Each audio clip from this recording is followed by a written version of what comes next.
And we're back, ladies and gentlemen, with the insomniatic late night show that just remembered the name of that famous anchor with the cool mustache, only known as the Tuesday Night Special. And the name of the anchor, if we were on Jeopardy, would be Who is Geraldo Rivera? A person that Jim Carrey used to do an impersonation of, and not to mention during the movie Sharknado, was a steampunk blimp pilot. How cool is that? And speaking of cool things, folks, I think it's time for us to go ahead and check out a couple of these video game clips, along with these video game hits, along with some awards from the Indie Cade Festival that just passed us by, for a post-Indie Cade Festival edition of the Indie Cade Triple S Deluxe. And we kick things off with the art wall, and the art wall picture that we have up comes from the developers Foam Sword with their game, Knights and Bikes. Nice, like the title. And the picture that they have for this week, for this game that they provided, shows a kid walking throughout a cul-de-sac or a trailer park of some sort, actually trying to run away from the rain to get inside. And throughout the background of this said picture, you would see a barbed wire fence leading to a path toward a park that I guess is closed for the night. Especially with all that rain, I guess they're afraid of the floods. And this game automatically reminds me of not only the Kanker sisters from Ed, Edd and Eddy because of the trailer parks, but also reminds me of the show from Cartoon Network as well, of Clarence. Yeah, neither that or a little hit of Cow and Chicken because of the neighborhood, but I don't think they had that many trailers in that show. Could be wrong. But either way, folks, here's hoping in the near future for this game that their imaginations can bring the weapons that they use for this LARPing event that I got a feeling it's involved for this game to life. Like if they pick up a stick, it can turn into a magical sword. If they pick up, I guess, a sheet off the ground, it can turn into a cape. Yeah, truly bringing their imaginations to life in the real world. Something like the Page Master, if anybody's seen that. And with that said, folks, and I guess my imagination's starting to run wild, it's time for us to go into the sound wall for this week, and the sound we have up once again comes from none other than Vladimir Komanpuksky with his said song, Mirror's Water Theme from the game Nexus the Zordonian Oracle from the developers Eccentric Worlds.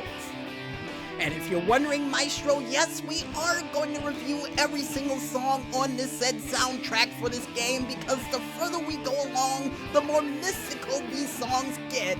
And when I close my eyes while listening into this song, it automatically reminds me of watching a starry night with not a cloud in the sky, watching as the stars dance in the sky, and a shooting star shoots past as I make one mystical wish before I would fall asleep into a deep slumber, only to awaken in a mysterious cave in a distant land not far from here.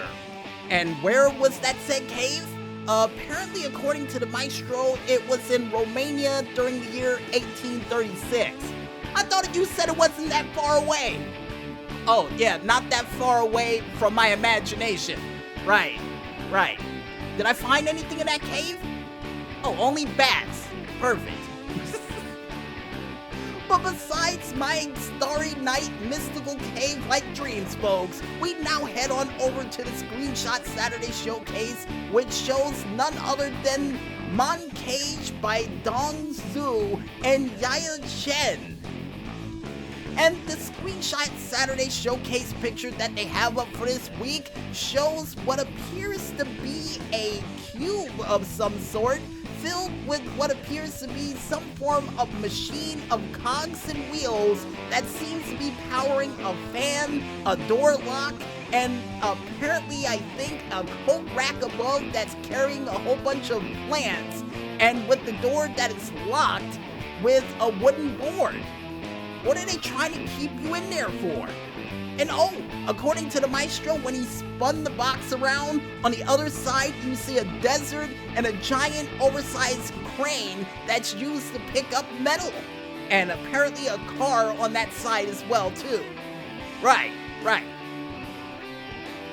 And for some strange reason, this reminds me of the portal world that you would go to in the world of Super Mario 64.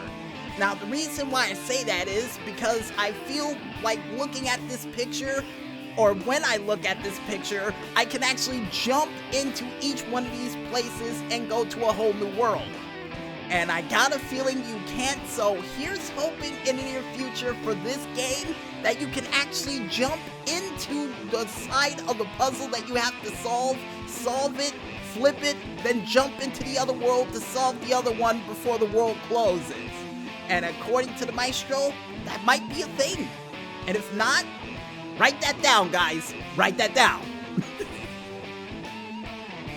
And with that said, folks, I think it's time for us to go into a couple of winners, 5 of them, from the Indie Cade Festival of Games from this year's Indie Cade Festival. And the first winner we have up is from the Cooperative Design Award, which went to TikTok, A Tale of Two. Then the Procedural Design Award that went to Labyrinth, congratulations. Then you have Tabletop Award that went to Inhuman Conditions. Along with them, you have Location-Based Live and Play Award, which went to Emma's Memento.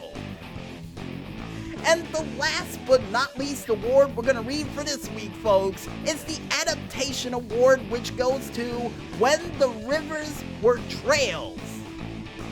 And for those who are wondering out there, we are going to read all of the awards from the Indie Cade Festival of Games through this month, next month, and possibly through the new year with how many awards have been handed out. And for those out there who can't wait and want to check out those award winners for yourselves, along with the games that was featured on the art wall, sound wall, screenshot Saturday showcase, or even feature your games on there as well, you can head on over to the IndieCade.tumblr page, only known as IndieCade.tumblr.com, or head on over to their Facebook page known as Indie Cade, or even their YouTube, Instagram, Twitter, or even website that is all named the same but it is equally critically acclaimed, only known as, you guessed it folks, Indie Cade.